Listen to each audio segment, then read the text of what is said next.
Ալենն ավելի հերիքա էլի հիմա կնի կամ մի տեղ գնացել է, չեմ հասկանում իրավունք չունի, ինչ է սա ջարդենք, ով զզվացրեցիր արդեն։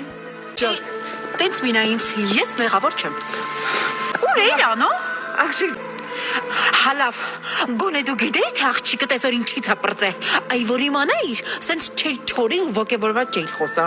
Անո հերիք ու բոլ եղավ, այս երեխուն էլ չնեղես այսօրվանից, քեզ չէ հետաքրքրում այ կնիկ,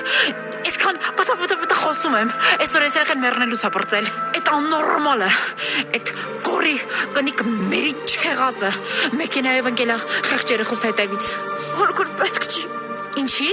Թողասեմ, որ սիրտս հանգստանա Էլեն ջան։ Հայ, վերևն աստված կա Էնելանո ջան, արդարություն կա այս կյանքում։ Էնել ինքը գնում է մեքենայով, խփում է պատին ու տեղը մնում է։ Նինա, ինչ ես խոսում։ Այ Էլեն ջան, ասա որ ճիշտ եմ ասում, թե չէ սա Նինային հում կուտի։ Այ կնիկ, մի հատ զարթնի, հա։ Դիմացը տերեխ է տա կանգնած, աղջիկը տա կանգնած, բա ինչ էիր ուզում, որ խեղճ երեխուս կտեր մեքենայի տակ, այս երեխան մեռնեշ։ Նինա ջան գնա Էլենի հետևից, անո դու լրիվ գժվել ես։ Չէ, սենց որ գնես, կնիկը լրիվ կգժվի իսկականից։